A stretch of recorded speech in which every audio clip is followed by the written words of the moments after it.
Bonsoir chers téléspectateurs et bienvenue dans votre nouvelle émission anglophone Platform TV Show.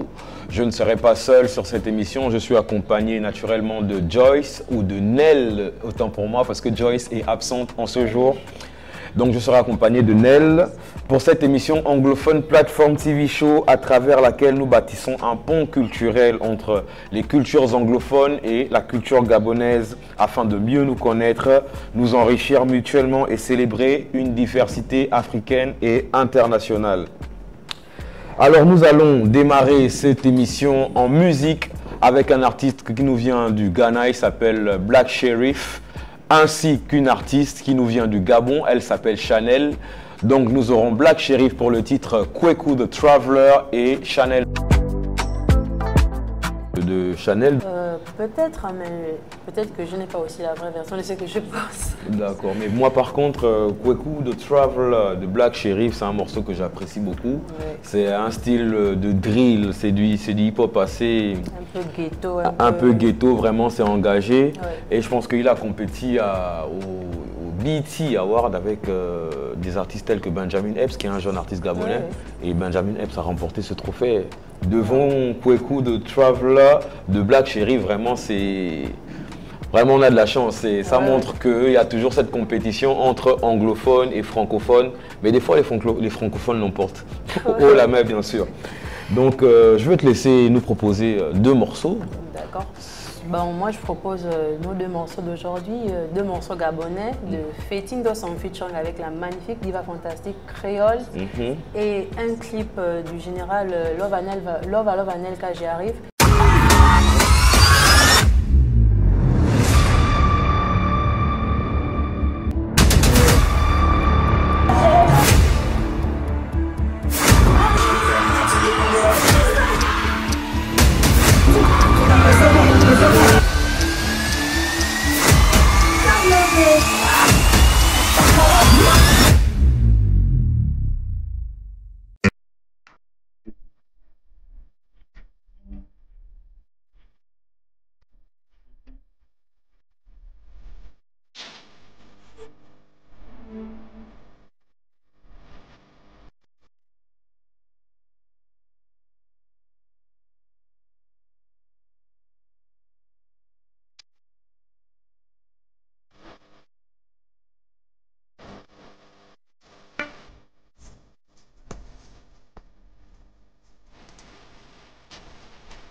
Alors, après ces deux clips de Lova Lova Anelka et de Créole en featuring avec Fetindos, nous allons rebondir cette fois-ci sur deux pays anglophones.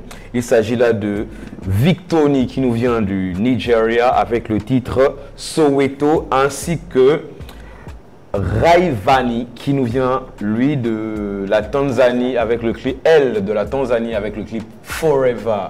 On se savoure ces deux exclusivités et on se retrouve juste après. Vidéoclip avec un tour aux USA, c'est-à-dire aux États-Unis d'Amérique, avec les artistes Chris Brown en featuring avec Davido et Lojay. Avouons que c'est une fusion entre de la musique afro et de la musique américaine. Donc il s'agit de Chris Brown et de Davido en featuring avec Lojay sur le titre Sensational. Et nous ferons un tour au Gabon avec notre grand frère, notre artiste parmi les pionniers du hip-hop gabonais. Il s'agit de Baponga. On se savoure, on se déguste ces deux titres et on se retrouve juste après pour recevoir notre invité du jour.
Alors, chers téléspectateurs, après ces deux clips, il s'agit de notre grand frère Baponga, ainsi que Chris Brown en featuring avec Davido et Lojay. Nous recevons un invité qui n'est autre qu'un professeur d'anglais au Gabon, au lycée Aoungou, se nommant Fabrel Alogo Ngadi. Alors, Fabrel Alogo Ngadi, ravi de vous recevoir sur le plateau d'Anglophone Platform TV Show. J'espère que vous vous portez bien. Bonsoir à tous et bonsoir aux téléspectateurs. Bonsoir, monsieur Alogo Ngadi. Alors, nous allons aborder le thème naturellement qui concerne votre domaine, celui de l'anglais. Vous êtes professeur d'anglais, j'espère que l'année scolaire elle a bien démarré et que vous avez bien accueilli vos nouveaux apprenants. Bien sûr, l'année elle commence très bien et voilà, elle se passe de manière progressive. Donc les enfants arrivent avec le temps. Il faut quand même comprendre que là actuellement c'est un peu difficile pour bien de parents qui, n'est-ce pas, tentent de tirer le diable par la queue parce que bon, on parle de rentrée scolaire, on parle de fourniture, donc c'est un peu compliqué. C'est toujours pas facile. Effectivement, avec la situation économique. Oui, surtout qu'il y a certains parents qui n'ont pas qu'un seul enfant. Oui. À les comprendre. Bien sûr. Donc sinon que tout se passe bien, ça va.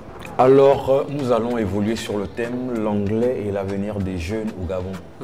Donc, à propos de ce thème du jour qui est l'anglais, on va parler de l'anglais et la jeunesse gabonaise qui sommes, nous déjà on sait très bien qu'on est dans un pays francophone et pour beaucoup c'est souvent compliqué de s'intéresser à cette langue, tu vois, ou à cette matière au niveau de l'école. Donc, vous déjà, qu'est-ce qui vous a poussé à devenir professeur d'anglais en tant que jeune Gabonais? D'accord, merci pour la question. Oui, alors, qu'est-ce qui me pousse à devenir professeur d'anglais? Il faut simplement dire que le déclic part de mes premières années au lycée. Voilà. Oui.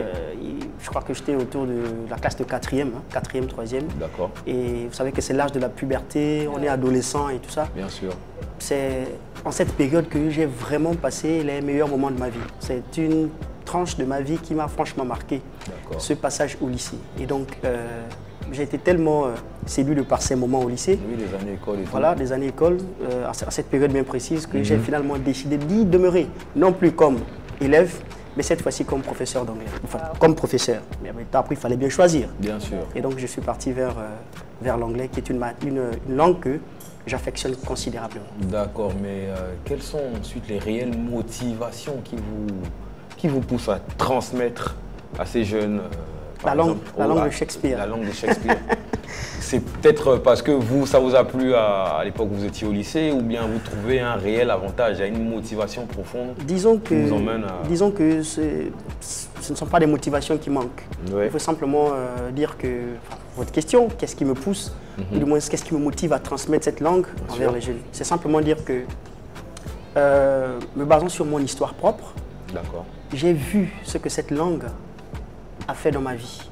J'ai vu à quel niveau est-ce qu'elle m'a élevé cette langue. Et donc du coup, à travers cette langue, j'ai fréquenté des lieux, j'ai fait des rencontres, j'ai bien eu d'opportunités et je me suis dit, pourquoi ne pas permettre aux petits frères, aux neveux, aux enfants de la génération actuelle de bien sûr bénéficier de la grâce. De bénéficier de cette connaissance, de cette grâce, effectivement. C'est exact. Ces opportunités. Voilà, donc c'est entre autres cette raison.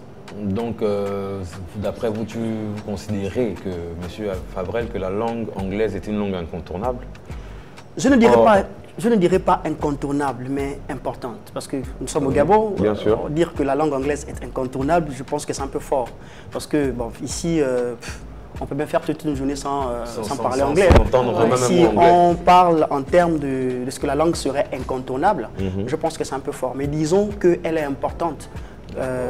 Par le fait que, voilà, comme je le disais en amont, de par les opportunités, n'est-ce pas, que cette langue présente dans un pays francophone. Effectivement. C'est un tout petit peu cela. D'accord. Je vais laisser à mademoiselle Nel la main. Elle a certainement 2-3 questions à vous Avec plaisir. Moi et le public aimerait savoir comment la maîtrise de l'anglais peut-elle ouvrir des portes ou des opportunités de carrière à l'international ou encore au niveau national pour les étudiants ou des jeunes élèves? Alors, là, c'est une question à deux volets. Parce que vous parlez d'opportunités de carrière et bien sûr d'études. Commençons par l'étude. Alors, en quoi est-ce que la langue anglaise nous permet ici d'avoir un bon plan d'études? Disons simplement qu'à travers cette langue, elle peut nous permettre, par exemple, d'accéder dans des grandes universités du monde. Nous pensons à Oxford, nous pensons à Cambridge, et ainsi de suite. Elle nous permet même d'avoir certaines bourses internationales. Vous voyez, il y a, à travers cette langue, on peut avoir bien d'opportunités qui nous permettent ici d'accéder à bien davantage, notamment, comme je disais, le fait d'accéder à des grandes universités et bien sûr en termes d'allocation scolaire. Et donc, dans le second plan, nous parlons de carrière.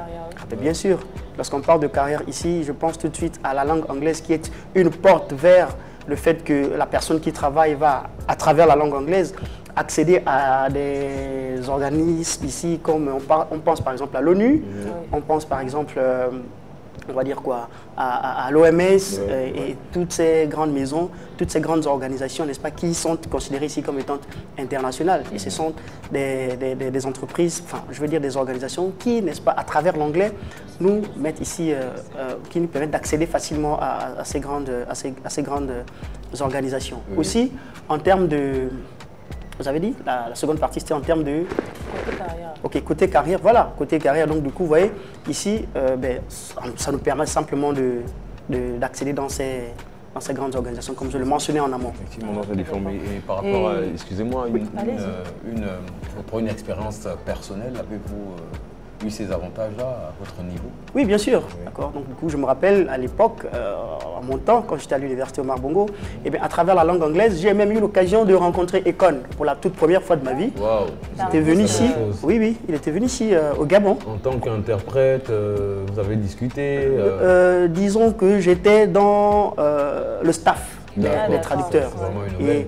Aussi cela, je me rappelle qu'il fut un temps avec des collègues que j'avais à l'époque, notamment Smith, qui était un classique de l'université Omar Bongo.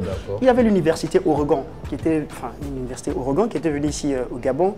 Et je faisais partie des traducteurs, notamment avec le staff qui était, n'est-ce pas, invité au CNRS. Donc du coup, comment est-ce que je fais pour me retrouver dans ce staff? Eh bien, c'est simplement parce que j'avais plus ou moins la maîtrise de la langue de Shakespeare. Donc voici là bien d'opportunités que je souhaite faire profiter aux autres. Effectivement, c'est une bonne chose. Ok, d'accord. Et selon vous, quels sont les avantages pour les jeunes entrepreneurs gabonais? J'y arrive. Quels sont les avantages pour les jeunes entrepreneurs gabonais de parler couramment l'anglais? Est-ce que... Voilà quoi. Les jeunes entrepreneurs, waouh, c'est une bonne question celle-là. Alors, il faut simplement comprendre ici que lorsque vous parlez d'entrepreneuriat, vous parlez de quelqu'un qui, n'est-ce pas, décide de s'investir, qui décide d'ouvrir son petit business. Et puis, bon, franchement, il va sûrement engager la masse salariale. Moi, chef d'entreprise, moi, entrepreneur, en quoi est-ce que la langue anglaise me permet, n'est-ce pas, de me sentir bien dans mon affaire? D'abord qu'il y a déjà ce qu'on appelle ici l'accession facile pour certaines entreprises anglaises. Vous allez du côté de Port-Gentil, vous allez vous rendre compte qu'il y a beaucoup d'entreprises anglaises. Moi, parlant anglais, je n'ai pas besoin de traducteur. Je vends tranquillement mon produit. Et puis l'accession est tellement facile. Ça, c'est un premier point. Et l'autre point, il y a aussi la masse salariale qui se voit être diminuée comme ça. C'est-à-dire que moi, quand je vais en négociation avec un chef d'entreprise, je n'ai pas besoin de traducteur. Moi-même, je traduis et du coup, commençant mon business, vous voyez que je suis en train de gagner un salaire. Parce que s'il me faut comprendre un traducteur, vous vous rendez compte que là, je suis en train de dépenser un peu plus. Donc, entre autres des avantages que nous avons, en fait, pour nos entrepreneurs de parler la langue de Shakespeare, il y a ces deux-là. Ah, d'accord. Et vous, en tant que professeur d'anglais au niveau du lycée d'Aongo, est-ce que vous trouvez qu'il y a des difficultés que rencontrent certains de vos élèves dans l'apprentissage de l'anglais, tout en sachant que voilà, au Gabon, notre langue nationale c'est le français, l'anglais est en second plan. Est-ce qu'il y a des difficultés au niveau apprentissage pour vos élèves? Des difficultés au sein de mon travail. On ne va pas limiter la question au lycée Aongo, on va parler de manière internationale. Vous savez, nous parlons de langue étrangère en général et de l'anglais en particulier. Et nos apprenants, lorsqu'ils sont à la maison, dans la rue, ils sont dans un rêve. Ils sont dans un monde, parce que quand on parle de la langue anglaise, pour eux, ils tentent de faire cette connexion qui existe entre ce qu'ils vivent au quotidien et puis ce qu'il y a en classe, à l'école.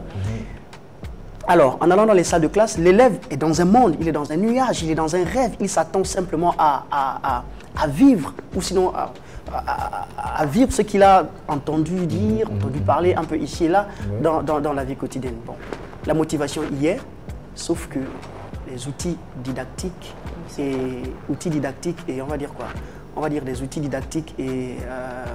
la pratique constante. On va le dire, peut-être pratique constante ne sont toujours pas au rendez-vous. Ce qui fait qu'il y a cette déconnexion totale entre ce que l'enfant pense et la réalité. Vous vous rendez compte? Donc, entre autres, les difficultés que nous avons le fait que les outils didactiques ne suivent forcément pas. On pense ici, par exemple, au labo de langue. Vous savez, nos apprenants n'ont pas cette possibilité, n'est-ce pas, pendant les vacances, partir un peu à l'étranger parce que nous connaissons nos familles. Hein. C'est plus facile d'arriver à Ndendé. Hein. Et puis là-bas, voilà, aller aux États-Unis, en Afrique du Sud, c'est compliqué. Et nos apprenants ont besoin de ça. Ne fût-ce que pour ça, je pense qu'un labo de langue au sein des établissements serait comme bienvenue.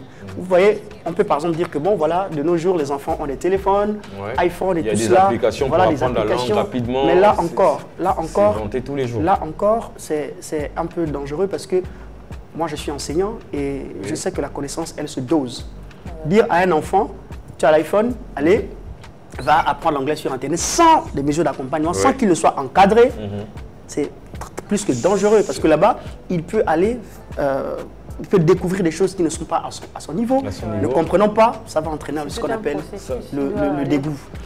La langue anglaise se veut être enseignée, mais de manière normée. Il faut doser les savoirs. Bien sûr. Si vous ne dosez pas le savoir, mais franchement... on a toujours besoin de pédagogie et de méthodologie. C'est important. Bon, en parlant de pédagogie, de méthodologie, moi par exemple, des fois, je ne suis pas un gros anglophone, je ne parle pas... On va dire couramment, mais je me débrouille pas mal et j'ai bien aimé la langue anglaise depuis mes années lycée, bien entendu. Mais bon, en étant dans un pays francophone, est-ce que tu ne considérerais pas que le fait de ne pas pratiquer constamment, ça nécessite un frein, par exemple, au fait que je m'améliore dans la langue et pourtant j'ai cette volonté. Vous l'avez dit, vous l'avez dit. Il y a une expression en anglais qui dit ici « practice makes perfect », comme pour dire que c'est en forgeant que l'on devient fort. Effectivement. On ne peut pas devenir bon sans la pratique. Et donc, vous allez vous poser une fausse question, comme on dit souvent en français, c'est-à-dire une question dont vous avez déjà la réponse. Bien sûr, effectivement. On ne peut pas être bon si on ne pratique pas. Et cette réalité ne se limite pas que au simple monde de l'anglais. Mais en fait, si je parlais de pratique, c'est parce qu'effectivement, je disais d'abord, l'environnement dans lequel je vis ne me facilite pas non plus la tâche. Oui, ça ne facilite pas. Je ne peux pas pratiquer avec des personnes qui autour de moi ne parlent pas anglais. C'est plus que compliqué, mais pas impossible. Et excusez-moi, monsieur, est-ce que vous trouvez qu'il y a suffisamment au niveau national de motivation pour les étudiants, encore des élèves, de vouloir apprendre à parler anglais? Bon, certains diront que oui, parce que l'anglais aujourd'hui c'est la langue du business, tu peux pas faire business sur l'anglais, mais est-ce qu'il y a une réelle motivation qui peut pousser les élèves à se focaliser sur l'apprentissage et maîtriser l'anglais? Bon, vous parlez en termes de motivation, là encore c'est une question à deux volets. Parce que lorsque vous parlez des jeunes, mais de qui s'agit-il exactement? Est-ce qu'il s'agit de nos apprenants ou de la personne qui parle anglais? Parlons d'abord du côté apprenant. Parce que vous, en tant que professeur...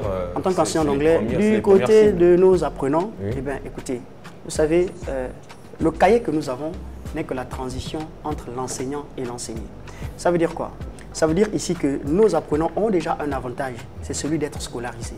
À cela, il va simplement falloir qu'ils soient plus ou moins motivés à, n'est-ce pas, établir une certaine connexion entre ce qui a été enseigné et le monde réel. Et si on part de l'autre côté, pour parler désormais des personnes qui, n'est-ce pas, ne sont pas scolarisées, mais veulent parler la langue de Shakespeare, là encore, c'est un peu compliqué parce qu'il va falloir comprendre pourquoi est-ce que la personne en face veut bien parler la langue. C'est la motivation qui va considérer ou sinon conditionner la méthode.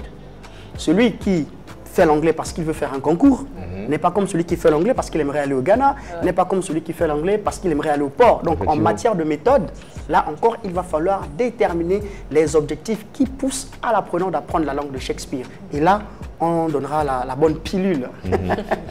D'accord, mais d'après vous, quelles pourraient être les méthodes que recommanderiez-vous, par exemple, comme méthode ces jeunes? Je pense que c'est un peu... toucher la question dans ma réponse précédente, parce que quand on parle de méthode, je disais ici simplement que, entre autres des méthodes que nous avons, celui qui est élève, il va être conditionné de par bien de méthode, et celui qui ne l'est pas, celui qui apprend l'anglais, il faut d'abord que l'on trouve pourquoi est-ce que la personne veut apprendre la langue de Shakespeare. Maintenant, si on me dit par exemple que, bon, Monsieur Fab, moi je suis par exemple un particulier, je travaille au CEDOC, ou bien je travaille, j'aimerais apprendre la langue anglaise parce que je veux aller sur site. Là, la méthode, selon la réalité du terrain, va être dictée. Mais là, sans pour autant savoir exactement si, pourquoi est-ce que la personne va apprendre l'anglais, il y a bien une méthode. Bien sûr. Donc, c'est en parlant de méthode, ce que je pourrais un tout petit peu dire. Alors, Monsieur Fabrel Aloro Ngadi, notre invité du jour, professeur d'anglais au lycée Aoungou. Pour cette interview, je vous demanderai, par exemple, de nous proposer un message fort que vous adresseriez à la jeunesse gabonaise, à nos apprenants, aux étudiants, afin de pratiquer l'anglais dès maintenant. Waouh. Un message fort. C'est justement le mot qui me fait peur, fort. Ouais, un message fort. Ah non, mais pour être un peu plus sérieux, je dirais simplement à nos apprenants, à nos chers étudiants, nos élèves et toutes ces personnes qui veulent, n'est-ce pas, se lancer dans l'apprentissage de la langue de Shakespeare, de vraiment s'y mettre. Comme je le disais en amont, en l'entame de mon propos, c'est une langue qui, franchement, vous ouvre les opportunités. Elle a participé en partie à faire de moi l'homme entier que je deviens aujourd'hui. Elle a participé à faire en sorte que je sois plus ou moins entier. La langue anglaise m'a permis ici d'accéder à certains milieux, certains endroits. Et donc ici, il est plus qu'important pour nos jeunes et toutes ces personnes qui veulent se lancer de parler la langue de Shakespeare parce que c'est une source d'opportunités inimaginable. Donc c'est vraiment quelque chose à prendre au sérieux. Et elle est belle à entendre. Vas-y, quand on entend des anglophones s'exprimer, on a toujours dit ça même en musique. Ça donne une belle voix. Ça donne une belle voix. On a toujours dit, mais ces gens-là, des fois, ils disent même n'importe quoi dans leurs chansons. Mais pourquoi c'est beau à écouter comme ça là? C'est parce qu'effectivement, la beauté de cette langue. Vous l'avez dit, vous l'avez dit. Vous l'avez dit. Alors, nous allons aborder cette fois-ci la rubrique Parlons anglais. Comme nous avons un professeur d'anglais à nos côtés, je pense que cette rubrique, elle sera tout de même agréable à parcourir. Alors, l'objectif de cette rubrique est de montrer comment l'anglais peut être un outil concret pour construire l'avenir des jeunes Gabonais. Donc, dans les études, dans l'emploi, dans l'entrepreneuriat, et ainsi de suite. Donc, ce que je vais vous demander, Monsieur Fabrel, c'est simplement nous proposer des traductions, on peut dire en quelque sorte. Donc je vais vous donner une phrase en français que vous allez traduire et peut-être un peu la commenter et ainsi de suite. Et pour cette rubrique, nous aurons 5 phrases. Du genre le prof qui subit une interrogation devant ses apprenants. Voilà, le prof, c'est effectivement ça. C'est juste pour la beauté de la langue, lisons-le. Alors, en anglais par exemple, parce que moi je suis pas très bon, mais je pense qu'en vous écoutant quand même, je vais en prendre de la graine. Par exemple, si je veux dire l'anglais ouvre les portes aux opportunités internationales. Comment pourrais-je dire cette phrase? L'anglais, reprenez. L'anglais ouvre les portes aux opportunités internationales. Entre autres des traductions qu'il y a, on peut par exemple dire English is a door to international opportunities. English is a door. Is a door. To international opportunities. Donc simplement dire l'anglais est la porte. Ouvre les portes. Tu vois, c'est ça la difficulté avec l'anglais. C'est ça en fait on la dit traduction. is the door est la porte, mais en vrai, il a envie de dire ouvre les portes. Effectivement, ça se rejoint dans le sens. Pour la seconde phrase, je vous demanderai comment dire avec l'anglais, les jeunes Gabonais peuvent étudier partout dans le monde. Ok, avec l'anglais, les jeunes Gabonais peuvent étudier partout dans le monde. With English, yes. Gabonese, young Gabonese can study everywhere. With On English, voit que là, la voix change là. Il a vu la même voix. English, young Gabonese can study everywhere in the world. Et c'est très compréhensif, mot pour mot, j'ai tout de suite tout compris. Vous êtes chanceux sur ce coup. Je suis vraiment chanceux. Alors, Monsieur Fabrel, pour notre troisième phrase, comment pourriez-vous traduire merci, Mademoiselle Ninel, parler anglais nous rend plus compétitifs sur le marché du travail. Wow. I think it's like speaking English makes us competitive in the market job. Yes. Ok. On y va pour la quatrième et l'avant-dernière phrase. L'entrepreneuriat se développe plus vite grâce aux connexions en anglais. Entrepreneurship develop faster thanks to, je sais pas bien la phrase. En anglais. Thanks to connection in English, English connections. Ok, English connection. Okay. Excusez-nous, bon, nous irons pour la dernière question. Comment pourriez-vous nous traduire la phrase « L'avenir de la jeunesse gabonaise est plus prometteur avec l'anglais » The future of Gabonese youth is brighter with English. Yes. Alors, nous avons bien compris. Chers téléspectateurs, je vous encourage à nous envoyer vos propres phrases en anglais qui montrent, et ça montre comment cette langue peut aider la jeunesse gabonaise à construire leur avenir sur les numéros WhatsApp qui s'affichent juste au bas de votre écran. Alors, pour les informations sur le showbiz, je veux laisser Mademoiselle Nel pour cette rubrique. Je pense qu'on en a. Beaucoup même. D'accord. Alors, de notre rubrique Showbiz et Tendance, commençons par le showbiz anglophone avec l'artiste Burna Boy du côté des États-Unis qui annonce une grande tournée en Amérique du Nord après le succès de son album I Told Them. Du côté de l'Afrique du Sud, nous avons la jeune artiste du R&B Talia qui continue de briller après son Grammy Award obtenu pour le titre Water qui reste dans les tops mondiaux. Sans oublier le Nigeria avec le jeune artiste Wizkid qui a confirmé la sortie de son nouvel album à la fin de ce mois. Cet album qui est très attendu par ses fans. Du côté du showbiz gabonais, parlons de l'artiste Espoir la Tigresse qui évolue du côté de la musique culturelle ou encore traditionnelle, qui a marqué l'histoire en remportant le meilleur titre de Afropop aux International Music Awards 2025 à Los Angeles face à plus de 68 pays représentés. Sa voix puissante et son énergie unique ont séduit le jury, une consécration qui a confirmé le potentiel exceptionnel de la chanteuse et ouvre une nouvelle page pour la reconnaissance internationale de la musique gabonaise. En deuxième position, nous avons notre magnifique artiste Chanel du côté de la Côte d'Ivoire qui prépare un titre en featuring avec un artiste ivoirien dont le nom n'est pas encore connu, mais sûrement le clip fera encore sensation. Nous attendons avec impatience. Voilà en quelques mots ou encore en bref le résumé du showbiz gabonais et anglophone de ces dernières semaines. Alors nous vous remercions Mademoiselle Ninel pour ces informations concernant le showbiz, que ce soit en pays anglophone ou que ce soit le showbiz gabonais.